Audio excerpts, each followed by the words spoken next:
It'll be Friday Night Lights at Raymond James Stadium in Tampa as USF hosts Cincinnati in a key East Division matchup. Both teams in need of a win to stay alive in the race for a spot in the championship game. Cincinnati has won 3 of its last 4 games and gained bowl eligibility last week with a 49-38 win against Tulsa. The Bearcats are led by quarterback Gunnar Kiel, who has passed for over 2,400 yards and 18 touchdowns so far this season. Mike Boone leads a talented trio of running backs with over 600 rushing yards and 7 touchdowns.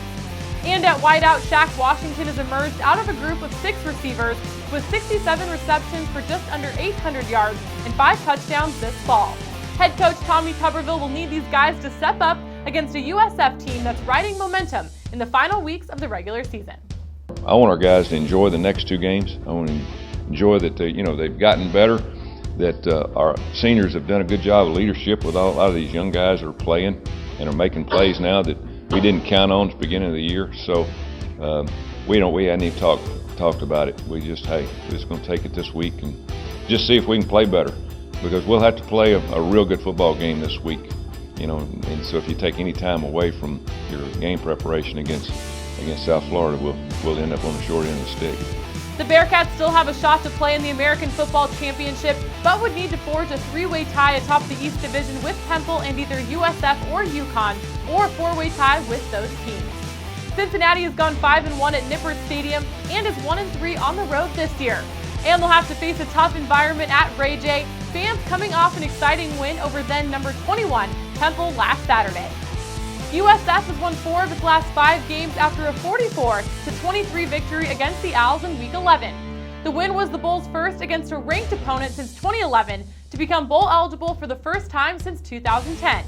USF is led by running back Marlon Mack. The sophomore ranks 16th in the FBS with a conference-best 6.5 yards per carry this season. The Mack attack has rushed for over 1,000 yards in back-to-back seasons now and has 6 touchdowns this fall. Against Temple, it was Mack's 6th 100-yard game of the year. Quarterback Quentin Flowers has started all 10 games and has passed for over 1,600 yards and 14 touchdowns in 2015. His go-to guy has become wide receiver Rodney Adams.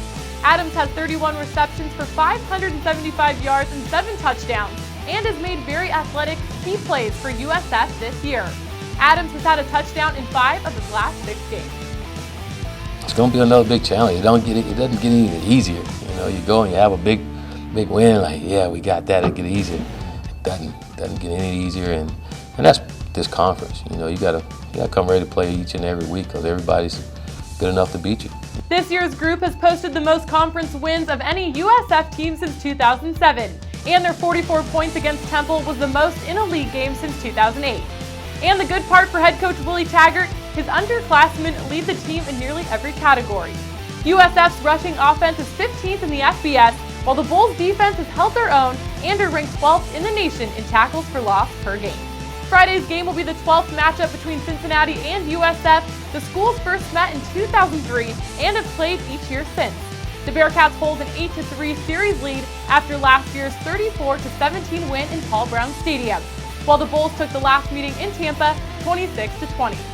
You can catch this one Friday night on CBS Sports Network. Kickoff is set for 8 p.m. Eastern. For the ADN, I'm Haley Outen.